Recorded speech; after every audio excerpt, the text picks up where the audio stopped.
Here are 10 things that only OG Geometry Dash players remember. Starting off this list at the number 10 spot, we have to go all the way back to 1.0. This is when there was only a few icons and like nothing in the game. However, if you were an OG, you might remember that jumper used to be insane. Now it is moved to harder. A lot of the other difficulties have changed as well. Also, if you were an OG, remember that there was only 6 buttons compared to what we have today. This also ties into our number 9 spot, which is the weekly leaderboard. Back then, there used to be a weekly leaderboard where all the star grinders used to grind. However, if you were in this time period, you might remember all the hackers that just completely ruined the leaderboard. You might also remember the infamous hacker Anaban, who hacked so many things. Okay, for the number 8 spot, we have to go to when the UFO was introduced to the game. Back then, you could use a ball and enter a UFO portal, and the whole UFO would do a complete 360 flip. I remember playing Dear Nostalgists, and this would always happen for some reason. I never know why. Coming in at the number 7 spot, we have the old editor. Oh my gosh. Back then, there was like no colors, there's nothing, but a big thing was the sliders. You couldn't even change the sliders for the music. You had to click a text box, and it was terrible.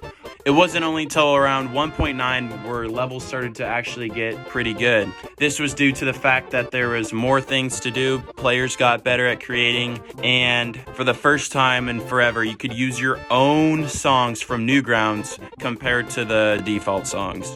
Coming in at the number 6 spot, we have watching OG Geometry Dash streamers. Oh my gosh, if you watched Riot back in the day, I know you're an OG. And if you watched the completion of Bloodbath, oh my god, then you know you're an absolute OG. Coming in at the number 5 spot, we have the OG coins. And no, it wasn't the old Stereo Madness coin.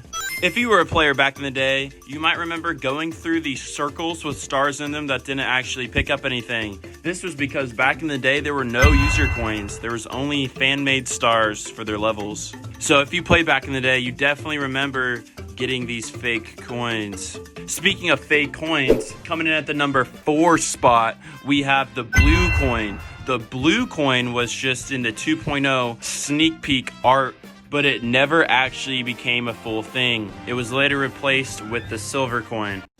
At the number 3 spot, we have back when Decode used to be considered an extreme demon. Bruh. When people first saw the Decode wave, people were freaking out and thought it was the hardest thing, and thought it was one of the hardest things to do in the game. This was also back in the time where Cataclysm was the first extreme demon and the hardest level in the game. At the number 2 spot, we have all the bugs and glitches that used to be in the game. You could teleport using slopes. You could do so many bugs and stuff in the editor, glitch under the ground, all sorts of things. And finally, at the number 1 spot, we have back when robtop used to update the game.